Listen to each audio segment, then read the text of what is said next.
আশা করি সবাই ভালো আছেন। উৎসবের দিনগুলো সকলের আশা করি ভালোই কাটলো। যা হোক, দুর্গাপুজো কালী পুজো শেষ, তো আমি আবার আমার নতুন ভিডিও নিয়ে হাজির।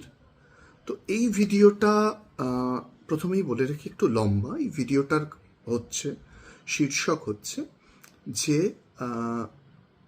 বিশ্বব্যাপী লেফট উইং পলিটিক্স, বাম রাজনীতি বা বাম কেন্দ্রিক রাজনীতির আমরা একটা অ্যাসেসমেন্ট করব এবং পশ্চিমবঙ্গে এর প্রভাবটা কি।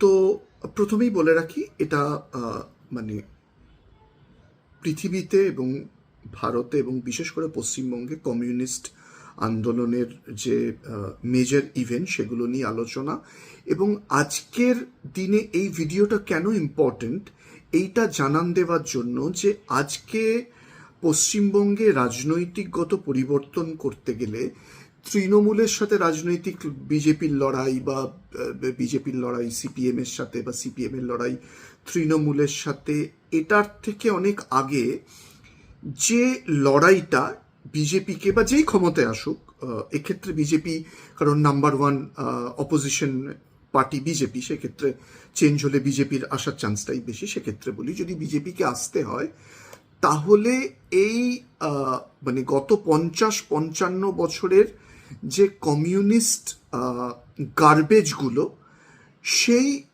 সেই রাজনৈতিক বোধটাকে বিজেপি এলে বিজেপিকে হারাতে হবে। তো প্রথমে শুরু করি, আমরা শটাং ফিরে যাই 1950-এর দশকে। 1950-এর দশকে আমরা যদি সারা পৃথিবীতে কমিউনিস্ট আন্দোলন বা কমিউনিস্ট রাজনীতির দিকে ফিরে তাকাই, আমরা দেখব যে প্রবল একটা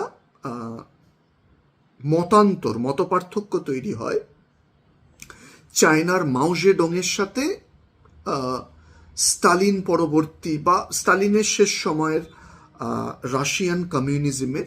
এবং সেটার অন্যতম কারণ কি, সোভিয়েত কমিউনিজম যেটা বলে যে পিসফুল কোএক্সিস্টেন্স উইথ এভরিবডি, যেটা আমি যদি খুব ভুল না হই এটা স্টালিনের শেষের দিক থেকেই উঠে এসেছিল। এবং নিকিতা স্টালিনের পরে যে সোভিয়েত কমিউনিস্ট পার্টির সব থেকে প্রধান জেনারেল সেক্রেটারি বা প্রেসিডেন্ট যেটা ওদের হয়, পলিট ব্যুরোর যেটা হেড হয়, স্টালিনের পর নিকিতা মানে সব থেকে বড় নেতা হিসেবে যে ইমার্জ করে বিশ্বজুড়ে, নিকিতা সার্গেরি ক্রুশ্চেভ।